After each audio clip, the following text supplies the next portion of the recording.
أعوذ بالله من الشيطان الرجيم.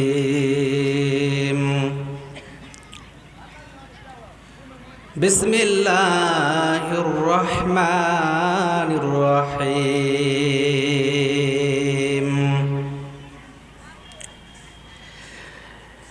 من كان يريد الحياة الدنيا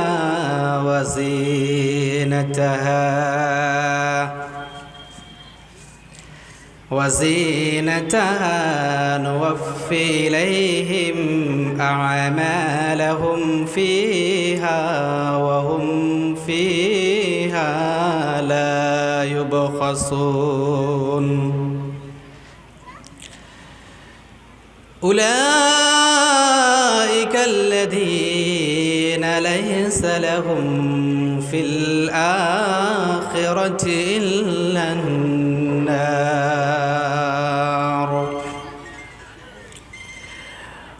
وقال النبي صلى الله عليه وسلم: لو كانت الدنيا تعدل عند الله جناح بعوضة ما سقى كافرا منها شربة ماء.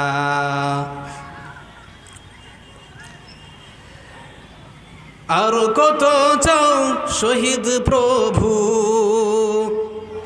আর কত চাও শহীদ প্রভু, আর কত ক্রন্দন আসবে কবে এই ধরাতে তোমারি শাসন, আসবে কবে এই ধরাতে তোমারি শাসন। কত মায়ের বুক যে খালি, চোখে শুধুই জল, হারিয়ে তার বুকের মানিক হয়েছে পাগল। কত মায়ের বুক যে খালি, চোখে শুধুই জল, হারিয়ে তার বুকের মানিক হয়েছে পাগল। ও দয়াময়, আর কতদিন সইবে তুমি, আর কতদিন সইবে তুমি এদের আচরণ। আসবে কবে এই ধরাতে তোমারি শাসন, বলো আসবে কবে এই ধরাতে তোমারি শাসন। যারা শুধুই চেয়েছিল তোমার দিনের জয়, জালিমের ওই বুলেট তাদের জীবন করলো ক্ষয়। যারা শুধুই চেয়েছিল তোমার দিনের জয়, জালিমের ওই বুলেট তাদের জীবন করলো ক্ষয়। ও দয়াময়,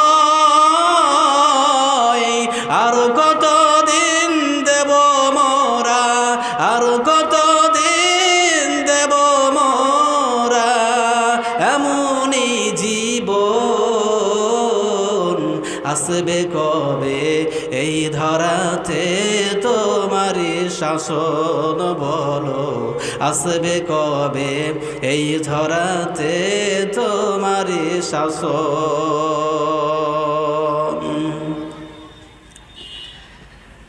সম্মানিত শ্রদ্ধেয় সভাপতি সাহেব, আমন্ত্রিত ওলামায়ে কেরাম ও বক্তাগণ, বিভিন্ন গ্রাম থেকে আজকের জালসায় ছুটে আসা যিনি মুসলিম ভাই ও বোন, সবাইকে আমার পক্ষ থেকে আন্তরিক শুভেচ্ছা অভিনন্দন জানাই। আপনারা সবাই ভালো আছেন তো? কথা যে বলেন না জি? বলেন আছি সবাই মাশাআল্লাহ। সামনে ডাক। এত দূরে আপনারা বসে আছেন, সবাই মেলা নিয়ে ব্যস্ত হয়ে আছে, প্যান্ডেল একেবারে খালি পড়ে আছে, মনে হয় না যে জালসা হচ্ছে এখানে। আপনাদেরকে দেখলে একটা হাদিস মনে পড়ে আবু হুরায়রা রাদিয়াল্লাহু তাআলা আনহুর। হযরত আবু হুরায়রা রাদিয়াল্লাহু তাআলা আনহু একবার বাজারে গেলেন। কথাটি আপনি একবার খুব গুরুত্ব দিয়ে শুনবেন। হযরত আবু হুরায়রা রাদিয়াল্লাহু তাআলা আনহু একবার বাজারে গেলেন। বাজারে গিয়ে বাজারের জনগণকে উদ্দেশ্য করে বলতে লাগলেন, ও বাজারের মানুষ, তোমরা সর্বক্ষণ মানে সারাক্ষণ তোমরা বাজার নিয়ে ব্যস্ত থাকো। দুনিয়াতে কোথায় কি হচ্ছে, কোথায় কি ঘটছে তোমাদের জানার প্রয়োজন নেই, তোমাদের ভাবারও প্রয়োজন নেই, শুধু তোমরা বাজার নিয়ে ব্যস্ত থাকো। হযরত আবু হুরায়রা রাদিয়াল্লাহু তাআলা আনহু ওই মানুষগুলোকে বলছে বাজারের। তো মানুষগুলা হযরত আবু হুরায়রা রাদিয়াল্লাহু তাআলা আনহুকে বলছেন, আবু হুরায়রা কি হয়েছে জি, আপনি এরকম মানে ক্ষিপ্ত অবস্থায় এরকম কথা কেন বলছেন, কি হয়েছে বলুন তো, খুলে বলুন তো। হযরত আবু হুরায়রা রাদিয়াল্লাহু তাআলা আনহু বললেন, আচ্ছা তোমাদেরকে একটা সংবাদ দেব না, যে সংবাদ পেয়ে তোমরা খুশি হয়ে যাবে, বলো তোমাদেরকে কি সংবাদটা দেব? ঠিক আছে বলো। হযরত আবু হুরায়রা রাদিয়াল্লাহু তাআলা আনহু বললেন যে তোমরা বাজারকে ছেড়ে দাও, তোমরা যাও মসজিদে, মসজিদে যে দেখবা ওখানে রাসূলুল্লাহ সাল্লাল্লাহু আলাইহি সাল্লামের মিরাস তাকসিম করা হচ্ছে, মানে মিরাস ভাগ করা হচ্ছে, ওখানে যাও। হযরত আবু হুরায়রা রাদিয়াল্লাহু তাআলার কথা শুনে তারা বাজার ছেড়ে দিলেন। বাজার ছেড়ে মসজিদের দিকে রওনা দিলেন।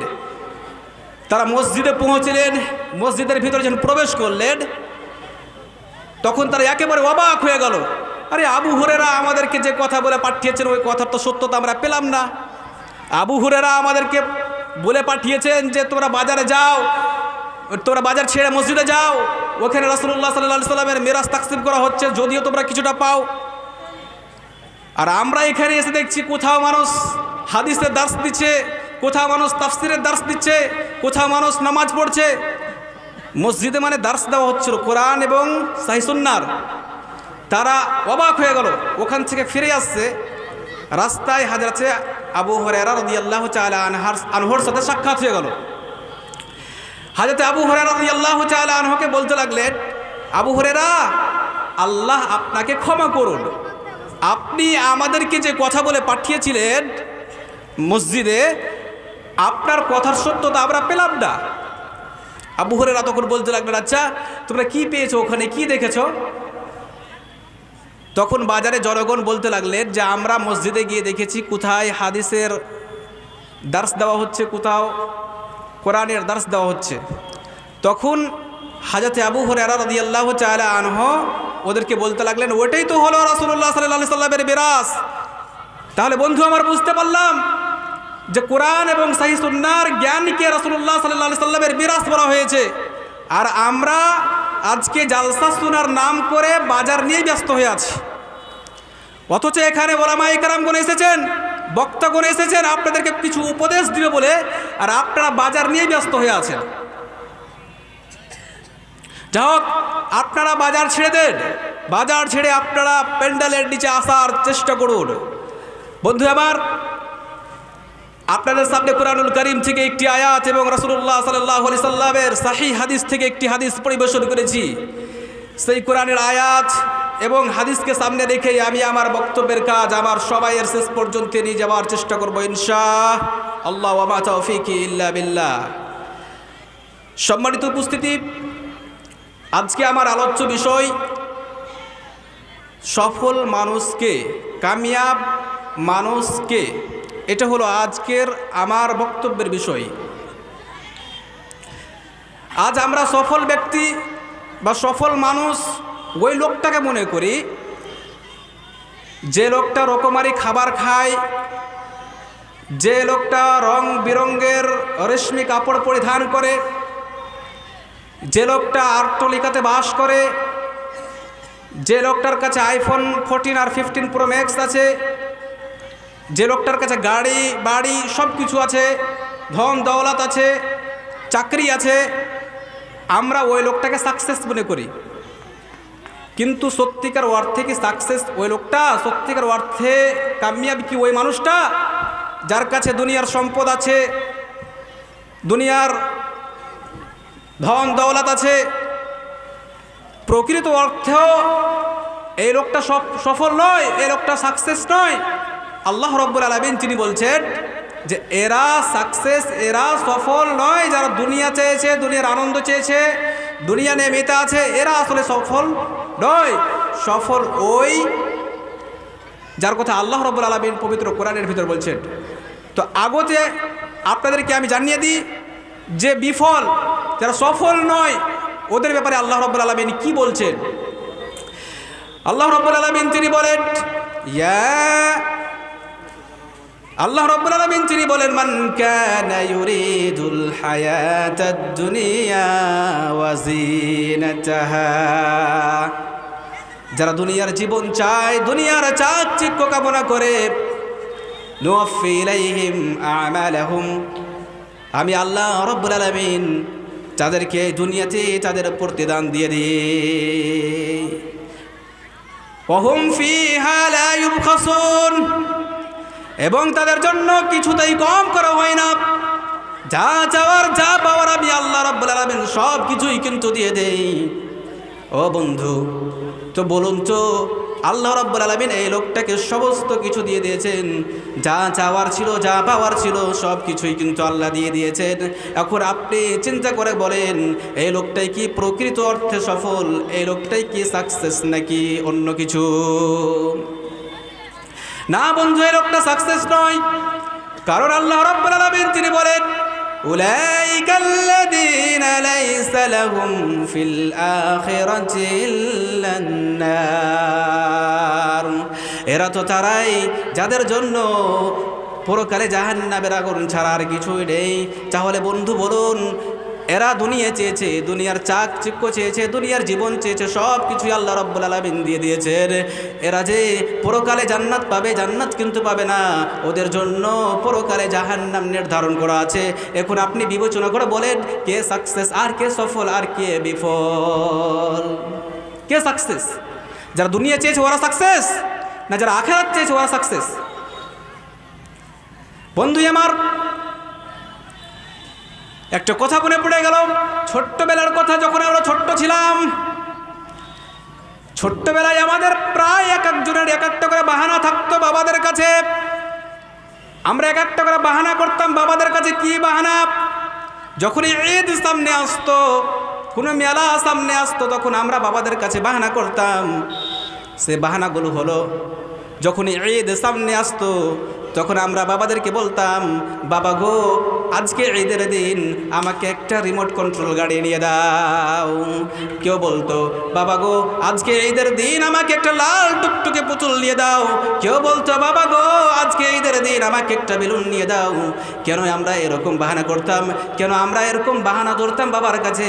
এই জন্য ধরতাম, যদি বাবা আমাকে রিমোট কন্ট্রোল গাড়ি নিয়ে যায়, তাহলে ওই গাড়িটাকে নিয়ে আমরা দিক বিদিক ছুটাছুটি করব, আমরা ওই গাড়িটাকে নিয়ে খেলা করব। লাল পুতুলের জন্য এই জন্যই বাহানা করতাম, যদি বাবা আমাদেরকে লাল টুকটুকে পুতুল নিয়ে দেয়, তাহলে ওই পুতুলটাকে নিয়ে আমরা খেলা করব। যখন রাতে ঘুমাতে যাব, ওই পুতুলটাকে নিয়ে ঘুমাবো। আর আমরা বেলুনের জন্য এই জন্যেই বাহানা করতাম, যদি বাবা আমাকে বেলুন নিয়ে দেয়, তাহলে ওই বেলুনটাকে নিয়ে আমরা আকাশ পানে উড়ে যাব। ঠিক কিনা? আমরা এই জন্যই বাবাদের কাছে বাহানা করতাম, যদি বাবা আমাদেরকে রিমোট কন্ট্রোল গাড়ি নিয়ে দেয় তাহলে খেলা করব, পুতুল নিয়ে দেয় তো খেলা করব, বেলুন নিয়ে দেয় তো আকাশ পানে উড়ে যাব। বন্ধু আমার, আমাদেরকে ছোট্টবেলায় লাল টুকটুকে পুতুল, রিমোট কন্ট্রোল গাড়ি আর বেলুন দিয়ে বোঝানো সম্ভব হলে ওরে বন্ধু, এখন কিন্তু বোঝানো সম্ভব হচ্ছে না আমাদেরকে গ্যালাক্সির ফোন দিয়ে। হচ্ছে? এখন কি আমরা বুঝছি গ্যালাক্সির ফোন পেয়ে? বুঝি না, কারণ আমরা অনেক বড় হয়েছি, ভালো মন্দ বুঝতে শিখেছি। তাই আমাদের কাছে এখন নামি দামি ব্র্যান্ড কোম্পানির পোশাকগুলো হয়ে গেছে ডাল ভাতের মতো। আর আমাদেরকে প্রয়োজন পড়ে না রিমোট কন্ট্রোল গাড়ির, আর প্রয়োজন দেখা দেয় না লাল টুকটুকে পুতুলের। এখন তো আমরা অনেক বড় হয়েছি, ভালো মন্দ বুঝতে শিখেছি, আমাদের কাছে এখন অনেক কিছু হয়েছে। আমরা চাইলে আইফোন 14 প্রো ম্যাক্স আর 15 প্রো ম্যাক্স কিনতে পারি। আমরা চাইলে রয়্যাল কোম্পানি রিলিজ হওয়া নতুন বাইকও কিনতে পারি, সব কিছুই আমরা কিনতে পারি আমরা বন্ধু। আর আমাদের তো ক্যাপসিতে আড্ডা ভালোই জমে, আর আমাদের তো ফেসবুকে ফলোয়ারের কোনো অভাব নাই। গর্জিয়াস বন্ধু, আমাদের একটা করে গার্লফ্রেন্ডও আছে। যখন ওই গার্লফ্রেন্ডের সাথে একটি সেলফি আপলোড করি, যখন ওই ফেসবুকের ভেতরে লাইকের বন্যা বয়ে যায়, কমেন্ট বক্সটা ভরে যায় ওয়াও দিয়ে, নাইস দিয়ে, অসাম দিয়ে, আরও কত কি দিয়ে, ভরে না। তো বন্ধু আমার বলছিলাম, আমাদেরকে এখন সব কিছু, আমাদের কাছে সব কিছু আছে, সব কিছুই পেয়ে নিয়েছি। এবার আপনাকে জিজ্ঞেস করি, সব কিছু আমার কাছে আছে, এরপরে কি আমরা আর কিছু পাবো, আর কিছু চাইবো? আর কিছু কি পাওয়ার আছে? না বন্ধু, আর কিছু পাওয়ার নাই, কিন্তু সব কিছুই পাওয়ার আছে। আর যদি তোমাকে একটা লেটেস্ট মডেলের গাড়ি দেওয়া হয় তবুও তুমি চাইবে। আর যদি তোমাকে একটা বিলাসবহুল ফ্ল্যাট দেওয়া হয় তবুও তুমি চাইবে। তোমার চাওয়া কোনোদিন শেষ হবে না। কারণ রাসূলুল্লাহ সাল্লাল্লাহু আলাইহি সাল্লাম তিনি বলেন, যদি আদম সন্তানের এক উপত্যকা ভর্তি স্বর্ণ থাকে, তাহলে সে আরও এক উপত্যকা ভর্তি স্বর্ণ চাইবে। মাটি ছাড়া তার মুখ কিছুতেই ফুল করতে পারবে না। এটাই হচ্ছে দুনিয়া। তো বন্ধু আবার, আজ যদি আমাদেরকে বিল গেটসও বানিয়ে দেওয়া হয় তবুও আমাদের হৃদয় শান্তি হবে না। শুধু চাওয়া লেগে থাকবে, শুধু পেতে চাবো। তো বন্ধু আবার, আমাকে সময় দেওয়া হয়েছিল মাত্র 15 মিনিট, আমার কাছ থেকে 15 মিনিট বিদায়, আর আমাকে সময় নেই। তাই আমি আপনাদের সামনে কোরআন থেকে এবং হাদিস থেকে যে কথাটি বললাম, যে দুনিয়ার মোহে পড়ো না, দুনিয়া নিছক খেলতামাশার জায়গা। এই দুনিয়া তোমাকে ধ্বংস করবে, তোমার পুরো পরিবারকে ধ্বংস করবে, কাউরে ছাড় দেয় না। এই দুনিয়াটা এমন একটা জায়গা, কাউরে ছাড় দেয় না। ইমাম ইবনুল কাইয়্যিম রাহমাতুল্লাহি আলাইহি একটি কথা বলেছেন, আমি এই কথাটি বলে আমার বক্তব্য শেষ করে দেব। এই দুনিয়ার ব্যাপারে ইমাম ইবনুল কাইয়্যিম রাহমাতুল্লাহি আলাইহি তিনি বলেছেন যে দুনিয়াটা হলো একটা পতিতা বেশ্যা নারীর মতো, বেশ্যা মহিলার মতো হলো এই দুনিয়াটা। বেশ্যা মহিলা আপনি জানেন কাকে বলে? বেশ্যা মহিলা ওই নারীটাকে বলা হয় যে নারী নিজের স্বামীর কাছে স্থিরভাবে থাকতে পারে না, বরং নিজের চাহিদা, নিজের খাহিশ পূরণ করার জন্য অনেক স্বামীর তালাশ করে, অনেক স্বামীর কাছে ভ্রমণ করে, যার ফলে সে বহুগামিনী হওয়া ব্যতীত আর কিছু থাকে না। ঠিক এই দুনিয়াটাও সেরকম। আজ আমার হাতের মুঠোয় আছে, কাল কিন্তু আমার হাতের মুঠোয় থাকবে না। তো এই দুনিয়া নিয়ে ব্যস্ত হয়তো হবে না, আমাদেরকে পরকাল নিয়ে চিন্তা করতে হবে। পরকাল বলে একটা কোনো জিনিস আছে, ওই জিনিসটাকে নিয়ে আমাদেরকে চিন্তা করতে হবে। যা হোক, আমি এখান থেকে আমার বক্তব্য শেষ করলাম। আল্লাহর কাছে দোয়া করি, হে আল্লাহ আমাদেরকে পরকালের জন্য তৈরি হওয়ার তৌফিক দান করুন। আমিন। তাকাব্বাল ইয়া রাব্বাল আলামিন। আসসালামু আলাইকুম ওয়া রাহমাতুল্লাহি ওয়া বারাকাতুহু।